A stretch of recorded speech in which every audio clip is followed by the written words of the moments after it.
चलिए शुरू किया जाए। ये याद दिला रहा हूँ लास्ट टाइम थे कहाँ, वो शायद एप्सिलॉन डेल्टा का एक वेक्टर हो गया। अच्छा वो भी हो गया था u not v not.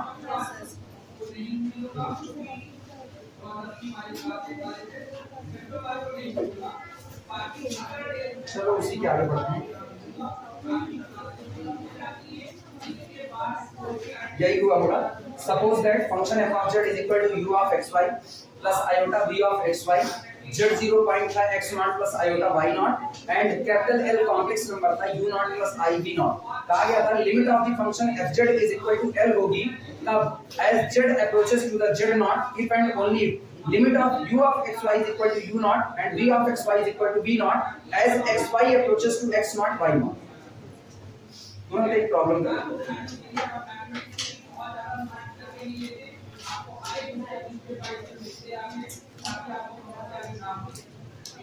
Problem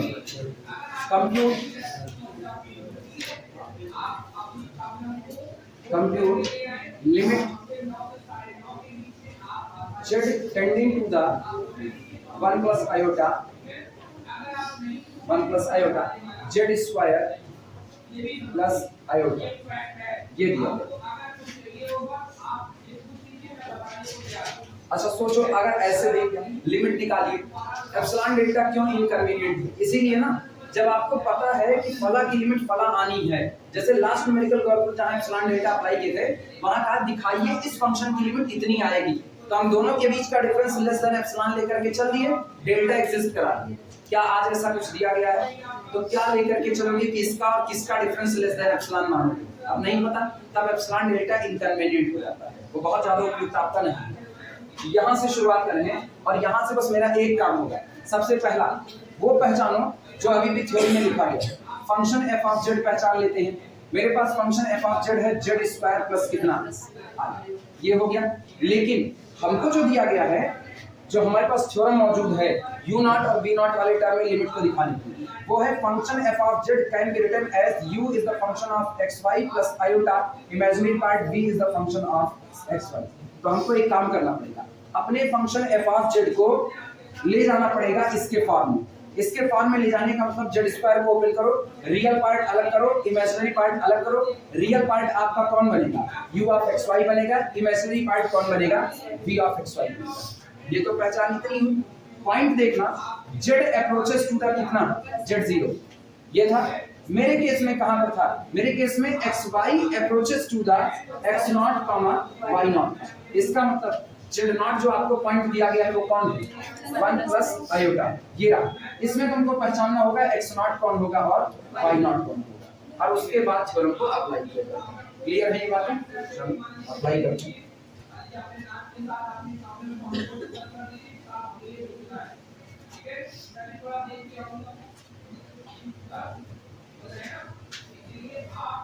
लिखना here function f of z is equal to solution, here function f of z is equal to z square plus iota, this is equal to, लेकिन हमको पता है कॉम्प्लेक्स में z is equal to x plus iota y होता है, तो हम इसको लिख सकते हैं x plus iota y का होल स्क्वायर प्लस कितना, iota, यानी दिस इज इक्वल टू लिखा जा सकता है x square plus iota square y square, यानी माइनस वाई स्क्वायर फिर प्लस 2 आयोटा एक्स वाई और प्लस साथ में कितना, आयोटा। यानी मेरे पास जो रियल पार्ट आ रहा है वो आ रहा है x square minus y square, iota को बाहर निकाल लो, इमेजिनरी पार्ट आ रहा है 2xy प्लस कितना 1। अलग से कुछ करने की जरूरत नहीं, यही ऐसे लिखा, this is the u of x y plus iota, ये कौन है मेरे पास? ये मेरे पास है b ऑफ x y, दोनों मिल गए, रियल पार्ट अलग, इमेजिनरी पार्ट अलग। अब z नॉट की बात कर लेते हैं, and z not is equal to होता है अपने पास ये 1 प्लस आयोटा, यानी this implies that x not कौन है? x नॉट रियल पार्ट 1 और y नॉट कौन है मेरे पास? वो भी 1। इसका मतलब यहां से हम कैसे, so as z approaches to the z0 implies that, इसका मतलब ये होता है कि point xy approaches to the point 1, सही है। इसी को इसमें कोई दिक्कत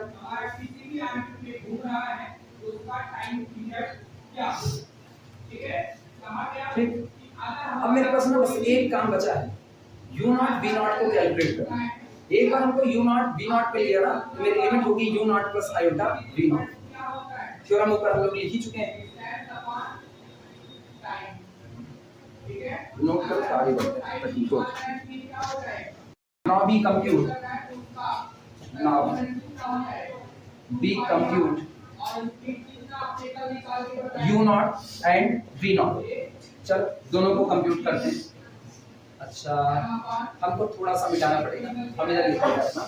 मेरे पास है z approaches to the z0 की कंडीशन में xy approaches to the x0 सब 1 1 1 बस ये मेरे पास बरकरार है। तुम लोग ये लिख लो, तुम यही इतनी लाइन मिटा हो गया सबका। चलो u0 लिखना, u0 इज इक्वल टू, याद है limit xy approaches to 1 1 u of x y, this is equal to limit xy approaches to the 1 1 और u of xy मुझको पता है कितना, x square minus y square. Note करो। अच्छा x की वैल्यू 1 रखो, y की वैल्यू 1 रखो, तो कितना आएगा, this is equal to 1 square minus 1 square, this is equal to 0। तो u0 आपका कितना आ गया है, 0 आ चुका। दिक्कत हो रही देखिए, v0 is equal to limit xy approaches to the 1 1 और v of x y, this is equal to limit xy approaches 1 1 ठीक। और v of xy कितना है मेरे पास, 2xy प्लस कितना 1, दिस इज इक्वल टू, फिर आपको 1 1 तो 2 into 1 into 1, इधर से 2 आया और इधर से 1, 2 1 3, यानी ऐसे लिख देते हैं 2 into 1 plus 1 that is equal to 3।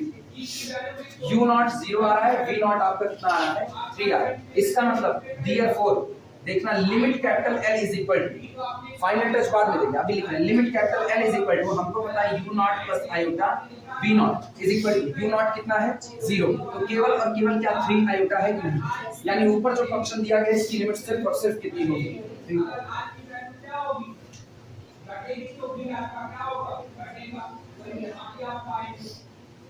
तो ये हटा सकते हैं, सो इसलिए आखिरी यहाँ पर तो ये हो जाता limit as z tending to the 1 plus iota z square plus iota is equal to capital L is equal to u0 plus iota v0 is equal to केवल कितना 3, यानी जो फंक्शन हमको दिया गया है as z approaches to 1 plus iota, इसकी limit कितनी आएगी 3 आ जाएगी। नोट करो, फिर आगे बढ़ते हैं। अगली heading continuity of complex function, continuity of complex function same definition होगी जो हम रियल में पढ़ते हैं।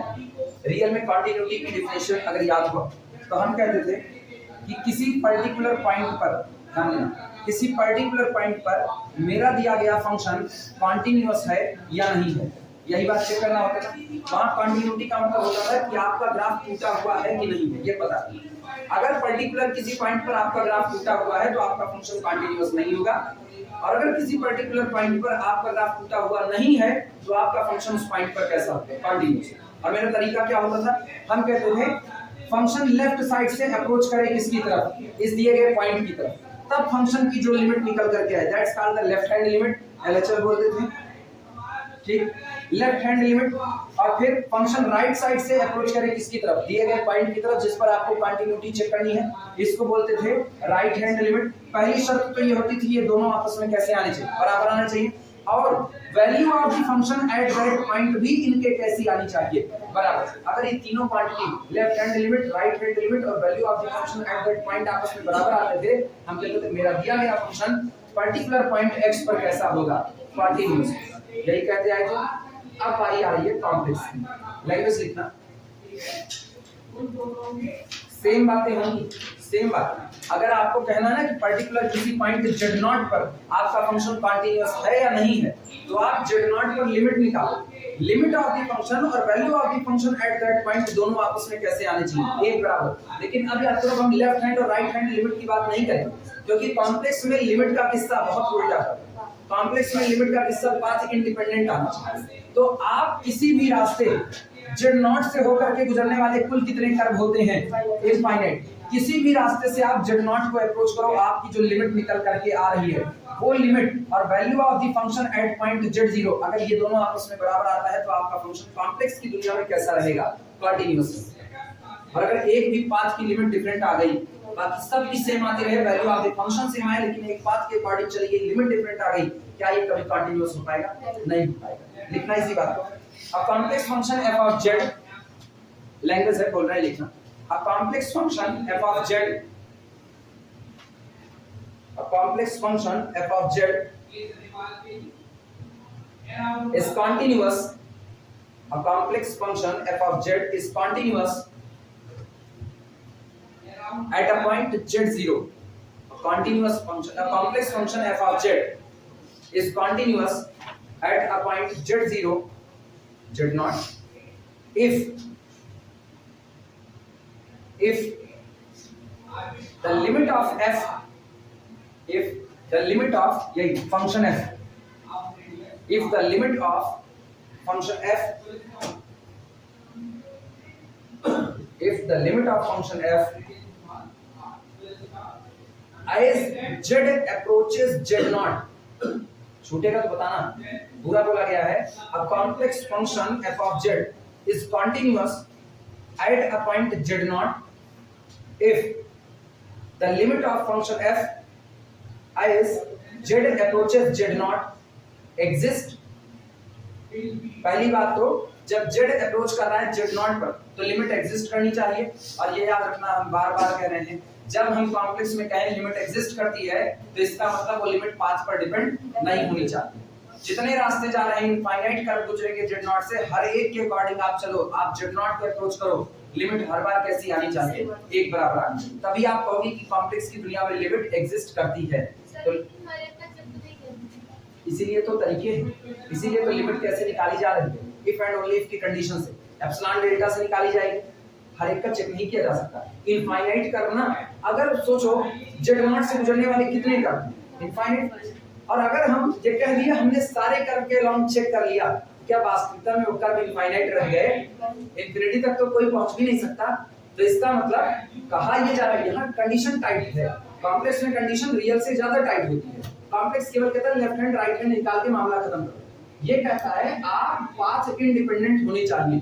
पाथ इंडिपेंडेंट के दो मतलब होते हैं, एक तो आप ये कहो रास्ते की परवाह नहीं है, दूसरा आप ये कहो कि चाहे जिस कर्व से, जो भी कर्व z नॉट से गुजर रहा है, हर उस कर्व से गुजरने वाले रास्ते से आप z नॉट को अप्रोच करो, लेकिन लिमिट हर बार आपकी कैसी आई, एक बराबर। इसी का मतलब होता है ये कहना कि z नॉट से कुल कितने कर्व गुजर रहे हैं, infinite curve.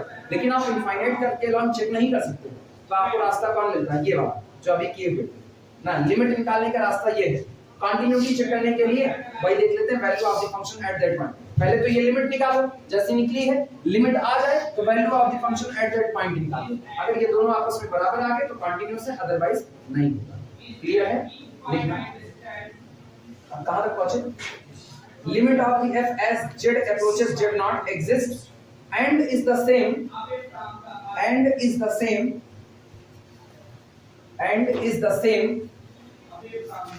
as the value of f and is the same as the value of f and is the same as value of f at z naught, that is। अब वो definition जो हमको याद रखनी है लिखने के लिए अपनी कॉपी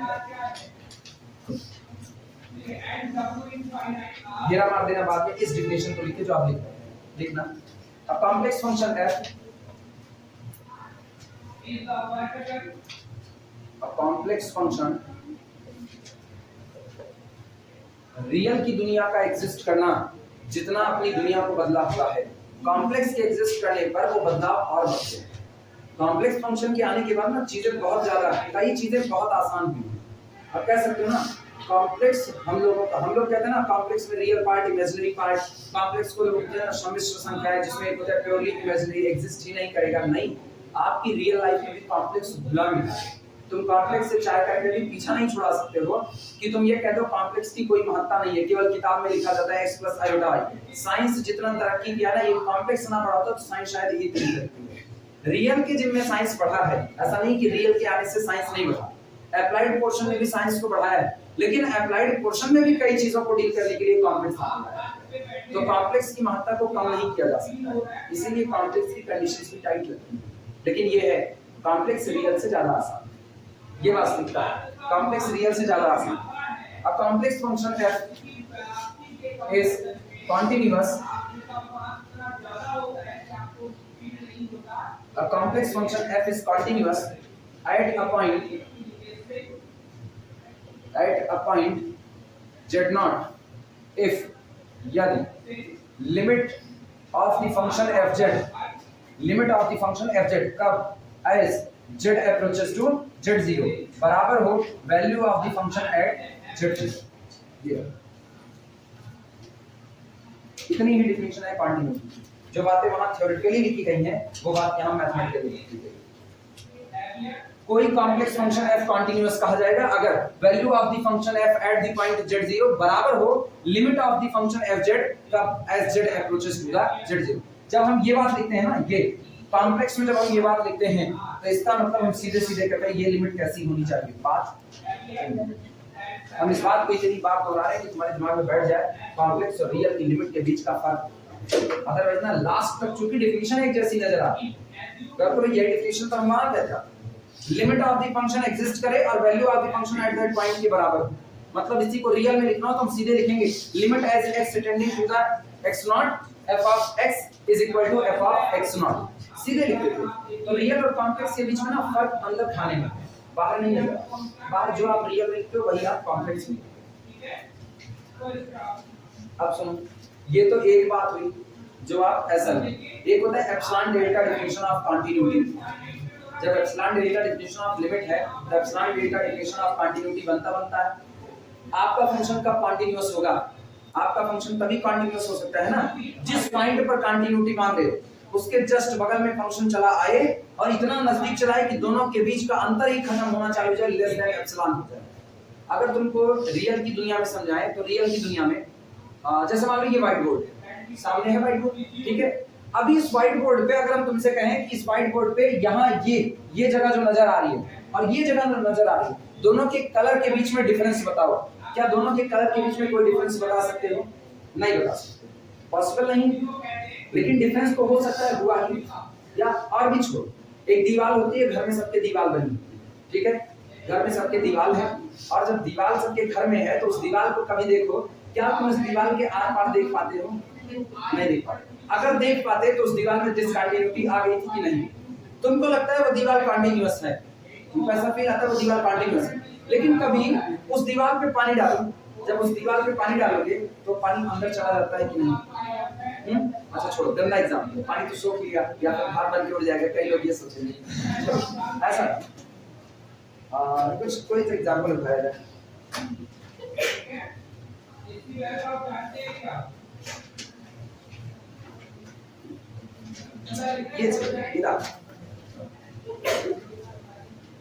ये पन्ना कहीं से फटा उटा है, रियल में पहले समझ लो कंटिन्यूटी। क्या ये पन्ना कहीं से फटा है?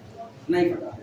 तो कुल मिला के तुमको अभी ये लग रहा है ना कि इस पन्ने की किसी भी दो पार्टिकल के बीच में कोई भी डिफरेंस नहीं है, लेकिन बताओ इतना फिजिक्स केमिस्ट्री पढ़े हुए हो, इसके ये पन्ना अपने आप तो बना नहीं होगा, पार्टिकल को जोड़ करके ही बना होगा ठीक। तो क्या इसके किसी भी दो पॉइंट के बीच में कोई डिस्टेंस नहीं होगी?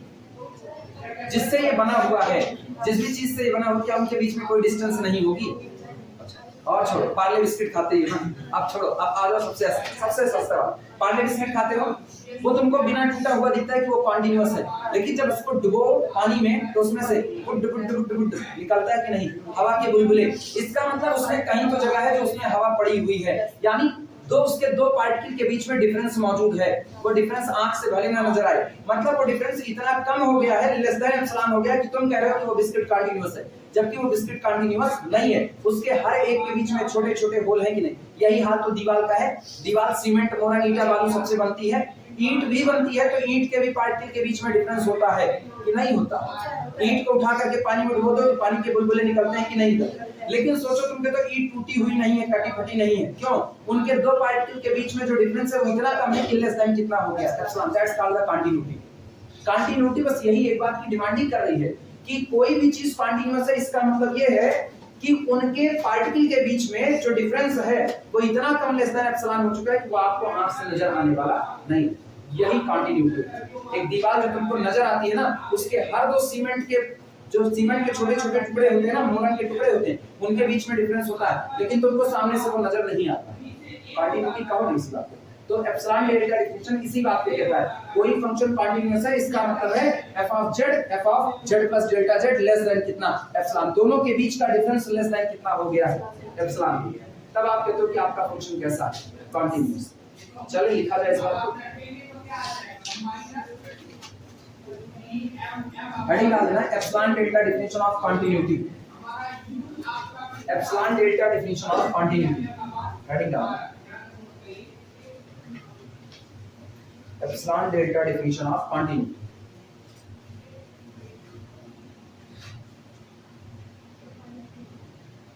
लिखा जाए, लिखना। A function f is continuous, heading है epsilon delta definition of continuity. और इसके अंतर्गत लिखना, a function f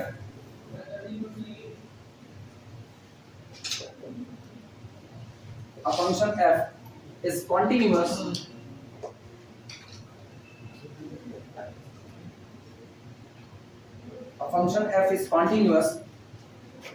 at point z0। मेरा दिया गया फंक्शन f किसी दिए गए पर्टिकुलर पॉइंट z0 पर कंटिन्यूअस होगा if for every epsilon greater than 0, किसी भी छोटे से भी छोटे number for every epsilon greater than 0, लेकिन ये नंबर कैसा होना चाहिए, पॉजिटिव होना चाहिए। for every epsilon greater than 0 there exists, यहीं पर मौजूद हो, a delta greater than 0, एक पॉजिटिव क्वांटिटी डेल्टा मौजूद हो, such that, जो इस प्रकार हो कि डिफरेंस बिटवीन, ध्यान देना, difference between value of the function f of z minus value of the function eight point z not less than कितनी बनी रहे, एप्सिलॉन बनी रहे। ठीक, कब, व्हेनेवर, जब कभी, whenever difference between z and z not less than delta greater than.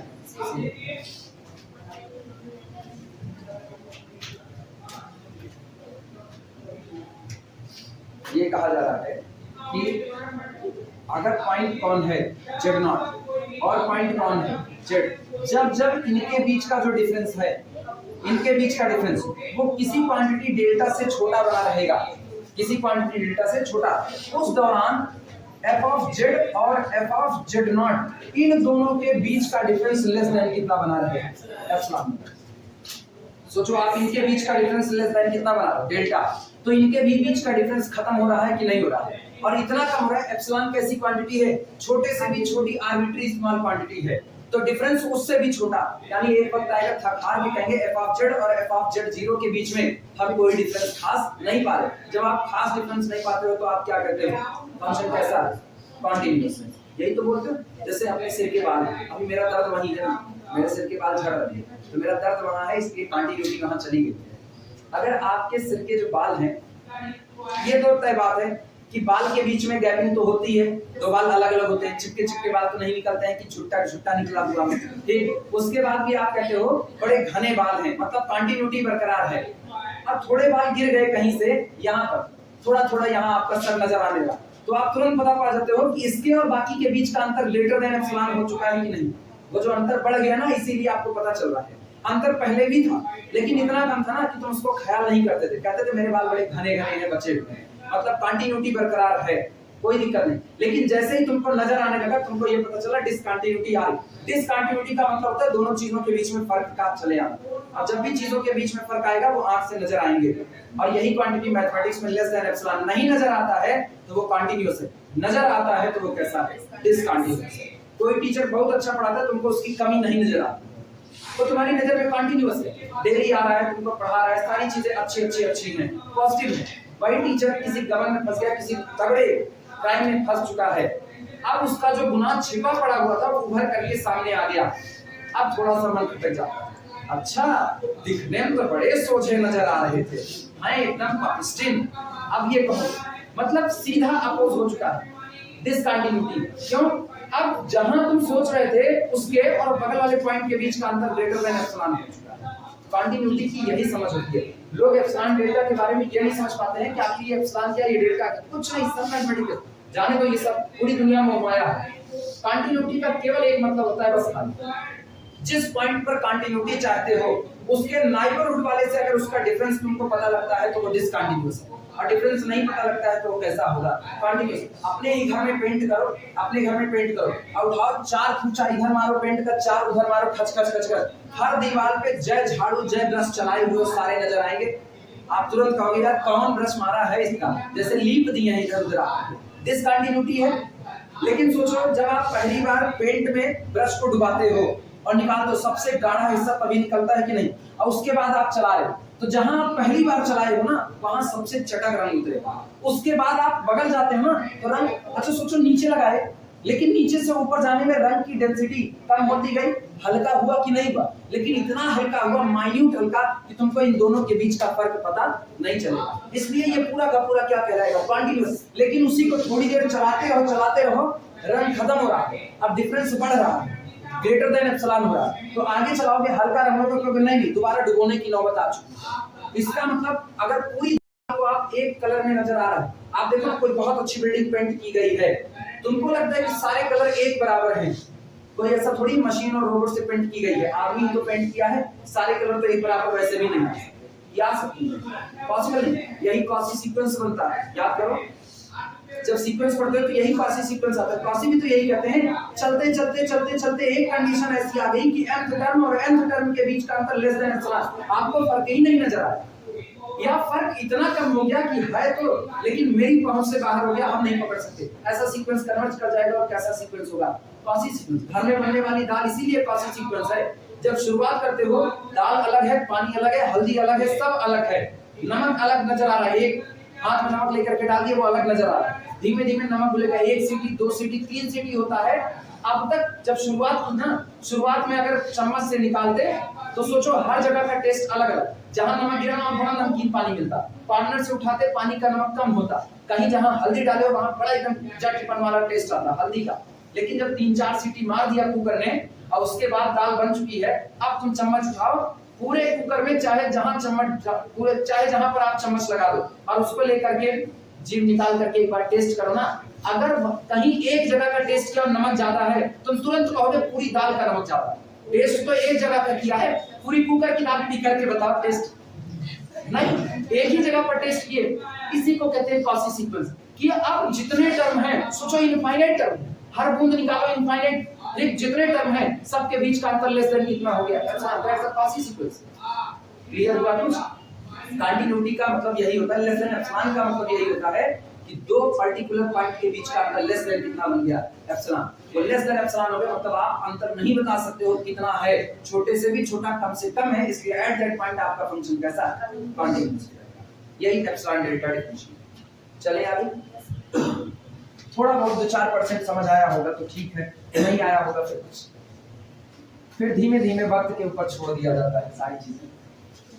बस बड़े बड़े घाव भर देता है, तो एप्सिलॉन डेल्टा का घाव है, ये बहुत ज्यादा नहीं। चलो एक न्यूमेरिकल करते हैं, कंटिन्यूटी का एक numerical.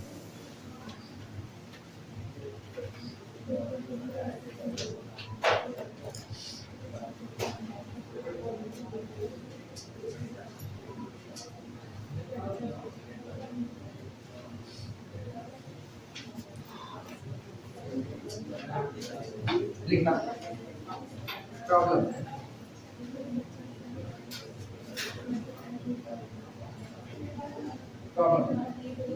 is the function f of z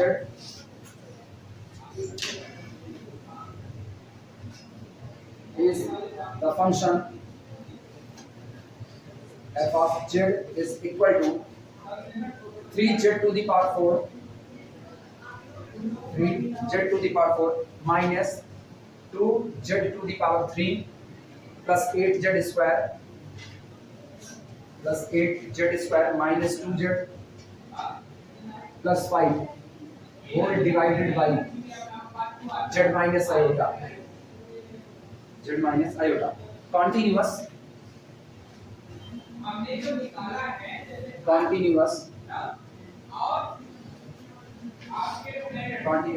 at z is equal to iota question mark।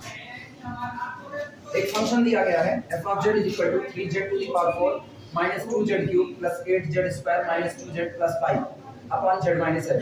कह रहा है क्या ये दिया गया function z is equal to iota पर कॉन्टिन्यूअस है या नहीं? एक नजर में पता चलता है नहीं, पहली नजर में नहीं। गौर करो, z is equal to iota रखो, iota minus iota that is 0, something upon 0 लग गया ना अनडिफाइंड की कैटेगरी का। और जब जो चीज eight that point he undefined है, क्या वो एट दैट पॉइंट कॉन्टिन्यूअस हो सकती है? नहीं हो सकती। तो जवाब तो इसका यही मिल चुका है, क्योंकि इस सवाल को उठाया गया एक लाइन के लिए नहीं उठाया गया। हम इसमें दिखाना चाहते हैं कि z is equal to iota जो उठाया ये इसकी removable discontinuity. z is equal to iota आज की तारीख में ये पॉइंट मेरे फंक्शन को कैसा बना चुका है? डिसकंटिन्यूअस बना चुका है। मेरा function z is equal to iota पर कॉन्टिन्यूअस नहीं है, ये साफ देखने पर पता चलता है। फिर भी हम साबित करना चाहते हैं कि z is equal to iota मेरे फंक्शन की डिसकंटिन्यूटी तो जरूर है, लेकिन रिमूवेबल डिसकंटिन्यूटी। अगर आप पॉइंट को हटा करके फंक्शन को रीडिफाइंड कर सकते हो कि आपका फंक्शन अब डिफाइंड हो चुका है, रीडिफाइंड करने के बाद आपका फंक्शन कॉन्टिन्यूटी की तरीके से बिहेव करता है, तो जो आपका पॉइंट ऑफ डिसकंटिन्यूटी है आपका कैसा होगा? Removable discontinuity. कई तरह की होती है, इधर नहीं पढ़ा सकते हैं, हाथ बंधे हुए हम ये बात बार-बार कह रहे हैं ना। आना है एनालिटिक की तरफ, बीएससी फर्स्ट ईयर होता तो बिल्कुल ये बातें समझाते। किस किस टाइप की डिसकंटिन्यूटी है? Removable discontinuity, non removable discontinuity.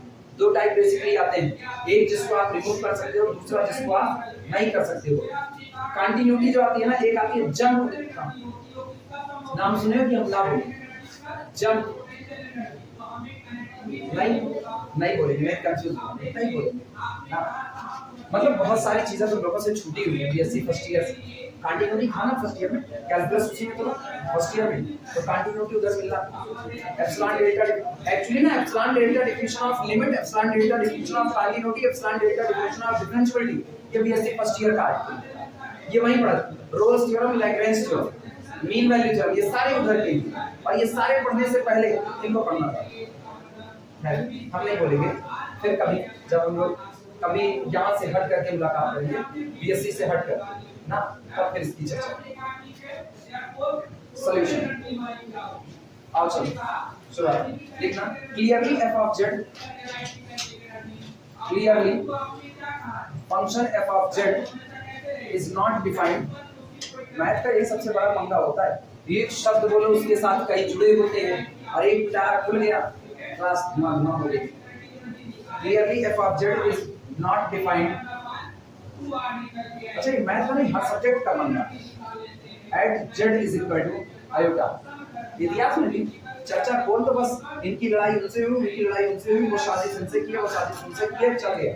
भूगोल बोल, इधर ये हवा बहती है, उधर वो हवा बहती है, उधर की हवा गर्म होती है, फिर हवा ठंडी होकर नीचे आती है, ऊपर जाती है, देश भर का उधर भी चलता है। Clearly F of Z is उष्णकटिबंधीय क्षेत्र ना। और क्या होता? समताप रेखाएं, पता नहीं क्या सब भूल गया आपने। Clearly F of Z is not defined at Z is equal to iota. This implies that जब function z is equal to iota पर डिफाइंड ही नहीं है, तो इसका मतलब एफ ऑफ आयोटा एग्जिस्ट नहीं करेगा, मतलब value of the function at that point exist नहीं करेगा। This implies that F of I does not exist, does not exist, ये एग्जिस्ट ही नहीं करेगा। अच्छा ये बताना, कंटिन्यूटी होने के लिए मुझको दो चीजों की दरकार, पहला लिमिट एग्जिस्ट करती, दूसरा value of the function at that point exist करता। तब हम दोनों बराबर होते, तीसरी चीज दोनों बराबर होते तो हम कहते कि मेरा फंक्शन एट दैट पॉइंट पर कंटिन्यूअस है। आज की तारीख में जब वैल्यू ही नहीं एग्जिस्ट कर रही है, लिमिट एग्जिस्ट कर भी जाए, मेरे से क्या फर्क पड़ता है? कभी दोनों को बराबर कह पाएंगे? नहीं। तो क्या डिसकंटिन्यूटी यहीं पर बोल दिया जाए? देखना, this implies that f of z is not continuous, f of z is not continuous. छोड़ दिए, कितना बच रहा है? 8 z इज इक्वल टू 8 हो गया।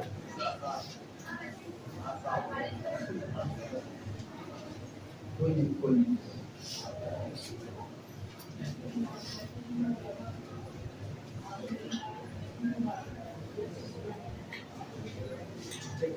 अब चलो लिमिट निकालते हैं और लिमिट देखते हैं लिमिट कितना।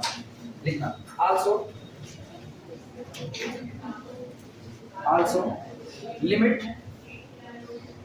z tending to the iota function f of z is equal to limit z tending to the iota function f of z की वैल्यू रखना कितना है? 3z की power 4 minus 2z cube plus 8z square minus 2z plus 5 upon z minus iota.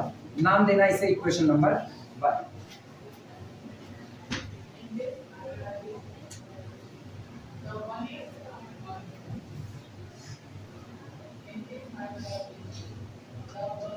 अच्छा, एक चीज सोचना, पूरे में z is equal to iota रखो, ऊपर वाले हर जगह z is equal to iota. देखो वैल्यू कितनी हो रही, ऊपर वाले की, नीचे वाले की नहीं। ऊपर वाले पूरे हिस्से में z is equal to iota रखने पर वैल्यू कितनी आ रही? अरे i टू द पावर 4 कितना होता है? 1 होता है। तो इसका मतलब यहाँ कितना आया? 3i। i to the power 3 कितना होता है? i to the power 3 minus i और ये माइनस माइनस कितना प्लस कितना होगा? 2i हुआ। i स्क्वायर कितना? -1। तो यहाँ से कितना हुआ? -8 हुआ। और यहाँ पर कितना? -2i और प्लस कितना 5। 5 3 8 और ये -8 कैंसिल आउट, ये और ये। मतलब z is equal to iota पर ध्यान देना, z is equal to iota पर ऊपर का पूरा हिस्सा 0 हो जा रहा है कि नहीं? इसका तय मतलब है कि ऊपर वाले हिस्से का एक फैक्टर z माइनस आयोटा रहा ही। याद आया पॉलिनोमियल समीकरण ना? अगर वो याद आ गया तो बड़ी अच्छी बात है। लिखना इसे इक्वेशन नंबर 1 मानने के बाद लैंग्वेज लिखना, हम ऐसे बोल रहे हैं। लिखना since z is equal to iota make, हम भी लिखते हैं since z is equal to iota make 3z की 4 minus 2z की 3 plus 8z की 2 minus 2z plus 5 is equal to 0 implies that z minus iota is one factor of 3z की 4 minus 2z cube plus 8z square minus 2z plus 5। चूंकि z is equal to iota उसको पूरी तरह से 0 बनाता है, इसलिए तय बात है ऊपर वाला जो ये पॉलिनोमियल लिखा गया है इसका z minus iota एक फैक्टर होगा। और अगर वो उसका एक फैक्टर होगा तो पूरे में से z minus iota कॉमन हो सकता है कि नहीं? शेषफल प्रमेय।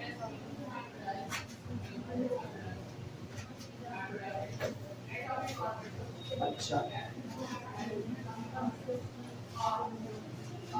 अगर हो गया तो हम एक काम करें, अब हमको पूरे में से ना z माइनस आयोटा को कॉमन करना है। z माइनस आयोटा कॉमन करेंगे तो अंदर में क्या बनता है ये देखने वाली बात है। सुनो, सिंथेटिक डिवीजन से अप्लाई करते हैं, कॉर्नर पर कहीं पर कर लेना। हम कह चुके हैं z is equal to iota इसका एक फैक्टर है, sorry z is equal to नहीं, z माइनस आयोटा। तो यहाँ पर कितना रखिए? आयोटा। और गौर करो z की पावर 4 का कोफिशिएंट 3, यहाँ कितना कोफिशिएंट? -2। z की 4 z की 3, पावर छूटनी नहीं चाहिए।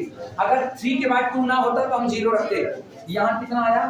8 आया। इसके बाद -2, इसके बाद कांस्टेंट टर्म 5। अब यहाँ पर अपनी मर्जी से तुरंत पहले 0 हुआ, इन दोनों को ऐड करो कितना आया? 3। इनको मल्टीप्लाई करो कितना आया? 3i। ऐड करो कितना आया? -2 प्लस 3i। इनको इससे मल्टीप्लाई करो -2i और इधर से -3 प्लस कितना? -3 -2। बड़ी बड़ा काम। 3 माइनस 2 2 दूनी है 8 माइनस 2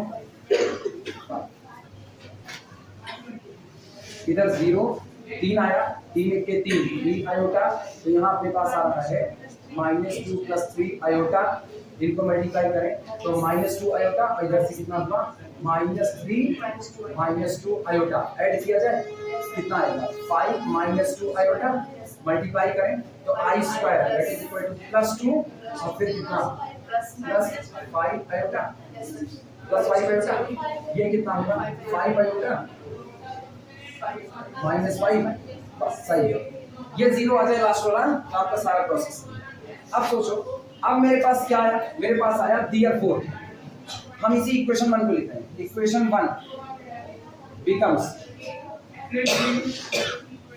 बस 1 मिनट ये निपटा दें, आ रहे हैं ना, ये आप लोगों को सोचना चाहिए 1.5 घंटे क्लास बनानी है,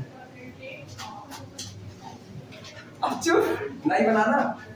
चलो इक्वेशन 1 क्या बनेगा, limit z tending to the iota f of z is equal to limit z tending to the iota, क्या हम z माइनस आयोटा को बाहर निकाल लें, अंदर वाला हिस्सा देखना, ये बताओ पावर 4 था, एक आप निकाल चुके हो, एक घात कम हो चुकी है, तो इसका मतलब अंदर में कौन आएगा, यहां से लिखना 3z की पावर 3 प्लस -2 + 3 आयोटा और z की पावर कितना 2 प्लस 5 - 2 आयोटा, z की पावर कितना 1 और प्लस कांस्टेंट टर्म कितना 5 आयोटा और whole divided by z minus iota, z minus iota cancel out, क्या अब लिमिट एग्जिस्ट करेगी कि नहीं करेगी, ठीक इतना लिखो।